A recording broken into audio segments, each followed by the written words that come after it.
Warahmatullahi wabarakatuh.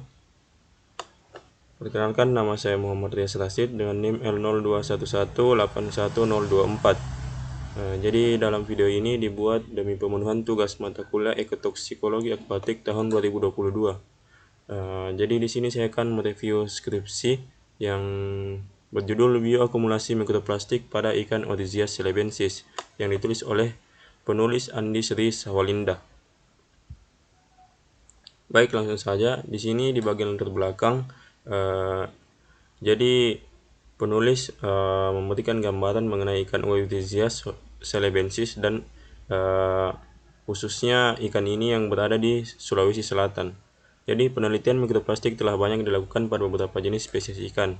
Ikan Orisia celebensis merupakan ikan endemik Sulawesi, khususnya di Sulawesi Selatan. Ikan ini dapat ditemukan di perairan Sungai Remang-Remang, Sungai Patunuang, Pangkep, Danau Malili di Kabupaten Luwu Timur. Namun masih jarang digunakan. Ikan ini sangat berpotensi dijadikan sebagai ikan model karena memiliki ukuran tubuh yang relatif kecil, daya tahan tubuh yang cukup kuat, sehingga memungkinkan dipelihara dalam berbagai wadah dan berbagai kondisi penelitian. Orisia celebensis baik jantan maupun betina sangat mudah dibedakan dengan memperhatikan ciri-ciri morfologi, sehingga menjadikannya sangat populer untuk dijadikan sebagai hewan uji dalam penelitian, seperti penelitian organogenesis, genetika molekuler, dan evolusi molekuler. Penelitian bahan pencemar terhadap ikan Orisia celebensis ini telah banyak dilakukan, seperti oleh penelitian Halil et al. 2013, yaitu pemaparan chlorpyrifos pada ikan Orisia latipes, yang memaparkan antibiotik pada Orisia latipes, dan juga Asas et al. Tahun 2020, yaitu penelitian mengenai ikan Orisia latipes dan ikan Orisia javanicus yang dipapar dengan mikroplastik polistiren sebanyak 10⁻⁷ partikel per liter. Namun penelitian mengenai bioakumulasi mikroplastik dengan menggunakan Orisia celebensis belum pernah dilakukan. Oleh karena itu, penulis dalam hal ini melakukan penelitian mengenai ikan Orisia celebensis sebagai model bioakumulasi mikroplastik untuk dilakukan. Adapun tujuan dan kegunaannya, tujuan dari penelitian ini yaitu untuk menganalisis akumulasi mikroplastik yang terdapat pada ikan Orisia celebensis. Kegunaan penelitian ini yaitu sebagai bahan informasi tentang bioakumulasi mikroplastik pada ikan Orisia celebensis yang dapat dimanfaatkan untuk studi lain dalam bidang ekotoksikologi. Lanjut ke metode penelitian. Mengenai waktu dan tempat, penelitian ini dilaksanakan pada bulan April sampai Mei 2021. Lokasi pengambilan sampelnya di Sungai Patunuang, Kabupaten Maros, Sulawesi Selatan. Kemudian akan dilakukan uji laboratorium yang dilaksanakan di Laboratorium Fisiologi Hewan Air dan Laboratorium Kualitas Air, Departemen Perikanan, Fakultas Ilmu Kelautan dan Perikanan, Universitas Hasanuddin Makassar. Kemudian mengenai alat-alat yang digunakan dalam penelitian, yaitu akuarium sebagai tempat aklimatisasi ikan di laboratorium, timbangan sebagai alat untuk mengukur bobot ikan, serok sebagai alat untuk mengambil ikan dari wadah, stopless sebagai wadah untuk uji coba pemaparan pada ikan, papan preparat untuk alas membedah sampel ikan, pisau bedah untuk membedah sampel ikan, botol sampel untuk wadah menyimpan usus ikan. Kemudian ada mikroskop stereo untuk mengamati partikel mikroplastik dalam bentuk scrub, cawan Petri untuk wadah bagi kertas saring, pompa vakum untuk menyaring sampel, kamera untuk dokumentasi kegiatan, dan alat tulis-menulis untuk mencatat data hasil penelitian. Kemudian bahan yang digunakan dalam penelitian yaitu tentunya ikan Orisia celebensis sebagai hewan uji, mikroplastik polysilane scrub sebagai bahan pencemar, larutan KOH 11-10% untuk menghancurkan bahan organik sampel sebelum pengamatan, Aquades untuk mensterilkan alat dan bahan, kertas saring Whatman membran filters with absorbent pada pore size 0,45 mikrometer, diameter 47 mikrometer untuk menyaring sampel, aluminium foil untuk menutup botol sampel agar terhindar dari kontaminasi udara luar. Kemudian prosedur penelitian. Jadi awalnya dilakukan pengambilan sampel seperti yang disebutkan sebelumnya, dilakukan di Sungai Patunuang, Kabupaten Maros, di mana ikan ini diambil sebanyak 80 ekor dengan menggunakan alat tangkap jaring ikan dengan diameter mata jaring yang berukuran setengah atau 0,5 inci. Sampel ikan didapatkan dimasukkan ke dalam wadah plastik yang telah diberi air atur untuk kemudian dibawa ke laboratorium. Kemudian setelah di laboratorium dilakukan aklimatisasi ikan. Ikan Otygius celebensis yang telah dikumpulkan sebanyak 80 ekor dengan rata-rata ukuran panjang 3,5 sampai 4 cm dan bobot rata-rata 0,35 sampai 1 gram. Diaklimatisasi pada akuarium yang dilengkapi dengan aerator di laboratorium yang bertujuan untuk mengadaptasikan kondisi fisiologi ikan selama minimal 14 hari. Kemudian setelah itu dilakukan pemetaan mikroplastik polistilen. Berdasarkan penelitian Chong et al. 2019 bahwa pemetaan mikroplastik dengan konsentrasi 1x10⁵ per partikel selama 48 jam dapat mempengaruhi proses menelan makanan, pertumbuhan, kelangsungan hidup, dan reproduksi ikan. Konsentrasi di atas dijadikan acuan untuk membentuk seri konsentrasi dalam percobaan, yaitu 0,20.000, 100.000, dan 500.000 per partikel dengan 4 kali ulangan yang dilakukan selama 96 jam. Pada setiap unit percobaan dimasukkan 5 ekor ikan dengan volume media percobaan 1 liter dengan suhu dan pH rata-rata 27 derajat Celcius dengan pH 7. Partikel mikroplastik yang telah dihitung sesuai dengan konsentrasinya dicampur dengan tepung terigu dan pakan dengan merek Fengli, kemudian dihomogenkan dalam bentuk adonan. Setelah itu pakan dikeringkan. Kemudian tahap keempat yaitu preparasi sampel. Sebelum dilakukan tahap identifikasi mikroplastik, terlebih dahulu seluruh peralatan disterilkan dengan menggunakan aquades. Kemudian sampel ikan diukur panjang serta bobotnya dan didokumentasikan. Terakhir itu identifikasi mikroplastik. Proses identifikasi dilakukan dengan menggunakan mikroskop stereo dengan perbesaran 40 kali dengan bantuan kamera OptiLab. Cawan Petri yang berisi kertas saring tersebut diletakkan pada meja objek, lalu diatur mikroskop untuk memfokuskan pada objek. Kemudian sampel mikroplastik didokumentasi. Selanjutnya mikroplastik dihitung menggunakan aplikasi image raster dengan cara memasukkan gambar hasil dokumentasi, kemudian dihitung banyaknya jumlah mikroplastik.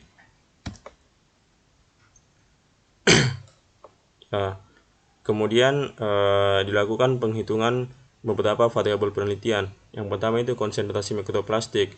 Menurut Khaironi yang dikutip oleh Khaironi et al. 2018, konsentrasi mikroplastik dapat dihitung dengan menggunakan rumus di bawah ini, di mana konsentrasi mikroplastik dikalikan dengan partikel per gram bobot basah sama dengan jumlah mikroplastik pada jeroan ikan dibagi berat basah jeroan perut. Kemudian akumulasi mikroplastik yang dapat dihitung dengan menggunakan rumus seperti di bawah ini, di mana CORG sama dengan konsentrasi mikroplastik dalam organisme, C konsentrasi mikroplastik dalam air, BAF adalah bioakumulation factor. Berdasarkan kategori nilai BAF, sifat pencemar dibagi dalam 3 urutan, yaitu BAF yang lebih besar daripada 1000 menandakan dia sangat akumulatif, BAF 100 sampai 1000 sama dengan akumulatif sedang, BAF di bawah 100 akumulatif rendah. Kemudian kelangsungan hidup. Dikutip dari Zai 2019, kelangsungan hidup ikan dapat dihitung dengan menggunakan rumus sebagai berikut. NT per NO dikali 100%, di mana NT jumlah ikan hidup pada akhir pemeliharaan dan EO jumlah ikan hidup pada awal pemeliharaan. Kemudian dilakukan analisis data, yang dimana analisis statistik yang digunakan yaitu uji one-way ANOVA. Analisis ini dilakukan untuk mengetahui perbedaan rata-rata nilai variabel dalam penelitian, yaitu akumulasi, konsentrasi, dan kelangsungan hidup. Sebelum dilakukan uji one-way ANOVA, terlebih dahulu data diuji normalitas dan homogenitasnya. Data yang diuji tidak berdistribusi normal karena terdapat beberapa data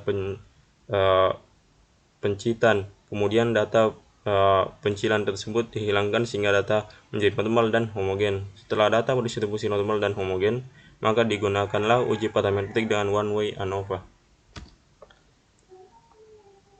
Hasil dan pembahasan.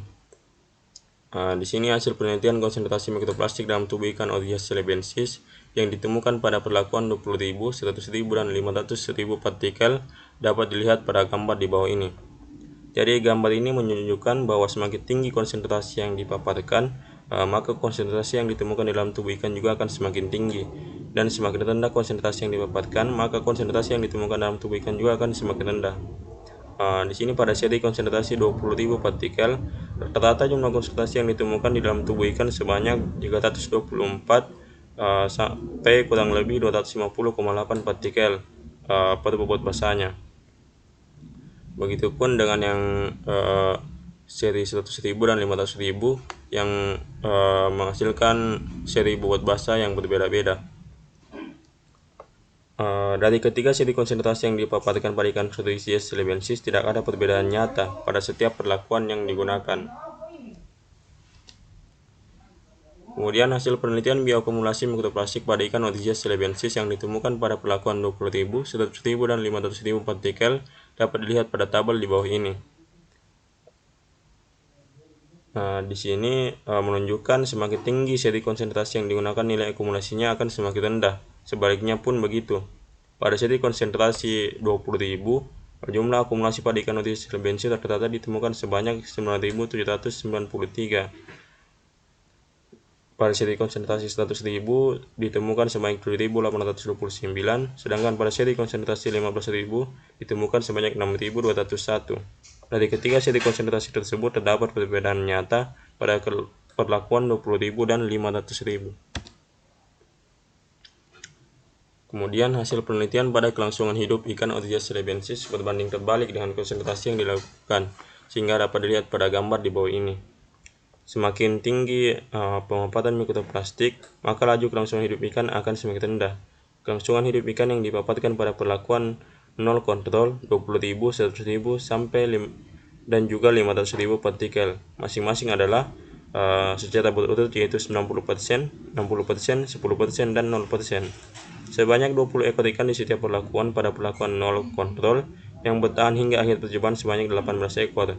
Pada perlakuan 20.000 partikel yang bertahan hingga akhir percobaan sebanyak 12 ekor, pada perlakuan 100.000 yang bertahan hingga akhir percobaan sebanyak 2 ekor, dan perlakuan 15.000 tidak ada yang bertahan hingga akhir masa percobaan. Data kelangsungan hidup ini adalah hasil dari pemaparan dengan konsentrasi mikroplastik yang berbeda-beda.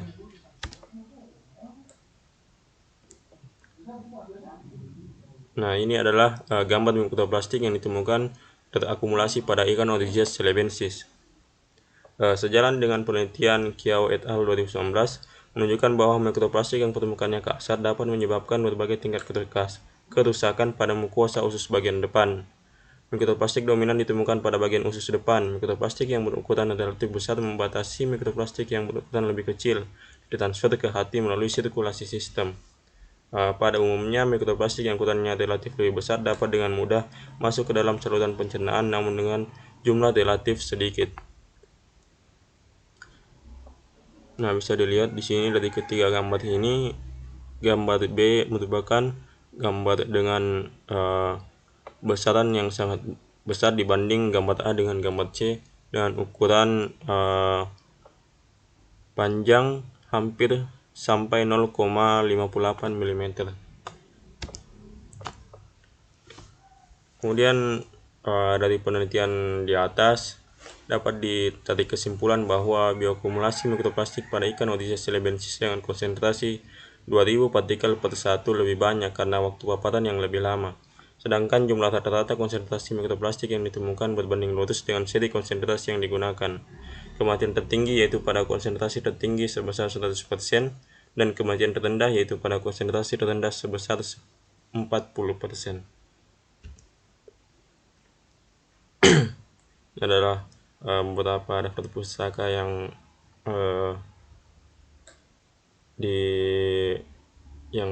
sempat saya ambil setelah membaca skripsi yang bersangkutan. Nah, kita sudah mencapai di penghujung pembahasan. Jadi terima kasih atas waktunya untuk mendengarkan dan membaca beberapa materi dari kutipan skripsi yang saya paparkan. Lebih dan kurangnya mohon dimaafkan. Billahi taufiq wal hidayah. Assalamualaikum warahmatullahi wabarakatuh.